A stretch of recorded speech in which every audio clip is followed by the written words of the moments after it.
welcome to DieCastRestos. My name is Jason and this is the 66C Coach. It was introduced to the Matchbox series in 1966 and in 1970 was part of the Superfast range for 1 year until 1971. This example is missing its iconic Greyhound decals on both sides and its silver paint job is looking a little lackluster. Mounted on a black base plate, its 3 axles had rounded ends, and early versions like this one came with a clear plastic window unit. It can more commonly be found with amber shaded windows. And here is an example of the amber version. Again missing its decals and featuring the same dull and scratched bodywork. The models were equipped with suspension, but this only covered the first 2 sets of axles, meaning they often sagged at the rear. The casting is based on the GMC Cinecruiser, but in order for it to fit into the Matchbox range, its scale was shortened by removing a set of windows from the upper section. The Cinecruiser was produced exclusively for the Greyhound Corporation from 1954 until 1956, and the vehicles were in use until they were withdrawn around 1975. The 2 small rivets are removed from the base with a 1.5mm drill bit. Then the base detaches from the rivet posts and the 2 tabs at the front, revealing the white plastic interior and the suspension. 1001 Cinecruisers were built by GM and were an iconic mode of transport in the US. Greyhounds were founded in Hibbing, Minnesota in 1914 and adopted the Greyhound name in 1929. Along with Greyhound sister companies within First Group America, they are the largest motor coach operators in North America. Here I dismantled the clear window model and you can see it is indeed missing its suspension piece. Once the wheels are removed, here are all of the component parts. The bodies are now ready for paint stripping, using some caustic soda and very hot water.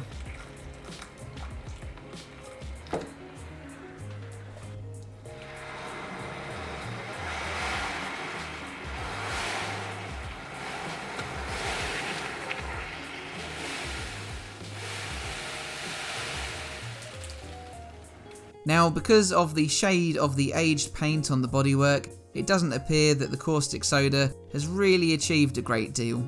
The casting looks quite blotchy in places. Again, I use my rotary tool with a brass wire wheel attachment to polish the surface imperfections. You can see, as it progresses, the flat panels of the boxy coach start to shine and reflect the light.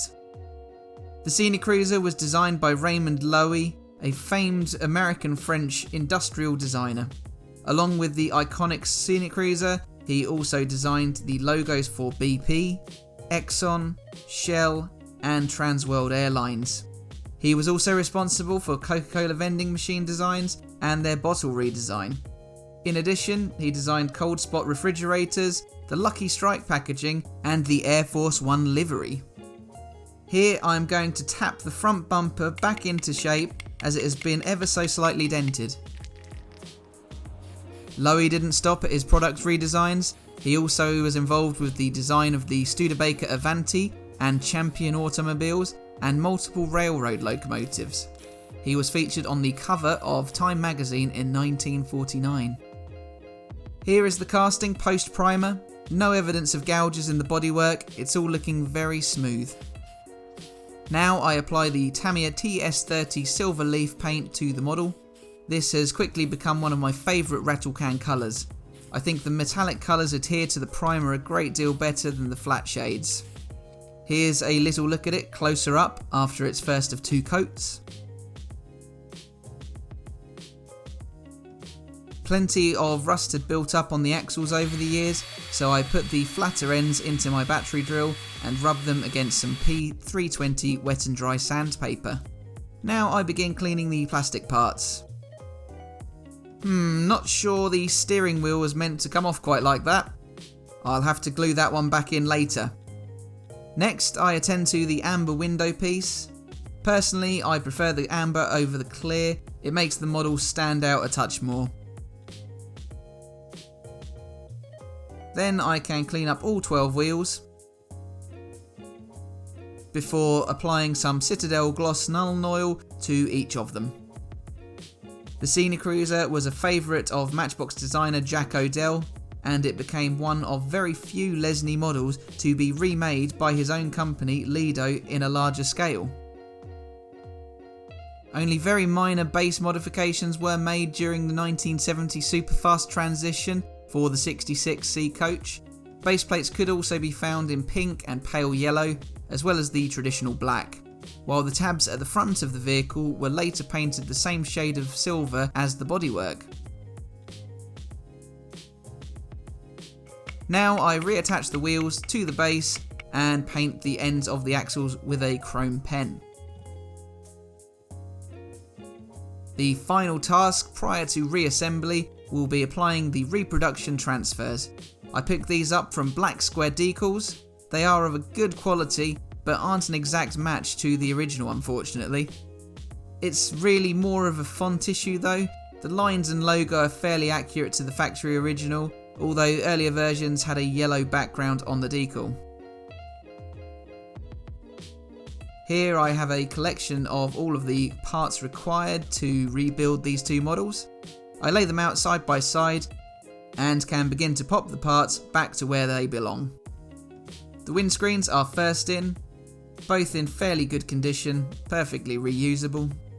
Just checking here that the re-glued steering wheel will fit okay, and I put this in the amber coloured model as it is better obscured than the clear version.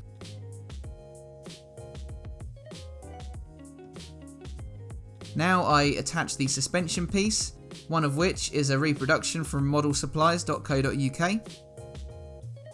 Finally, I insert the tabs on the base to the front of the model and push down on the rivets at the back to complete this restoration.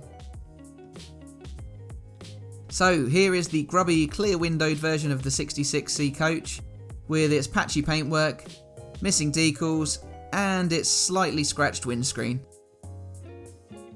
It's a pretty little recreation of the Scenic Cruiser bus, just slightly scaled down, and I've been looking forward to restoring these. So here is what this one looks like now. It's certainly looking a lot fresher with that bright new coat of Tamiya paint. You can notice that the windscreen, although clear before, is now looking better. And of course we have the nice new decals to complete this restoration. A touch of chrome paint is also applied to the axles. So now here is a look at the earlier state of the amber windowed bus. Arguably in slightly worse condition than the clear one. The windscreen is looking dirty and dull, and it has similarly dull paintwork on the body. As I said previously, I prefer this version with its touch of colour, so I was very keen to clean and polish up that window unit. And here is what it looks like now. In my opinion, a perfect finish on the paintwork. The windscreen has been polished up to the best that I could get it. I definitely prefer this final version over the clear one, but let me know what you think in the comments below. I'd just like to say thanks a bunch for watching. Please like, share and subscribe, and I'll see you again for the next one. Bye for now.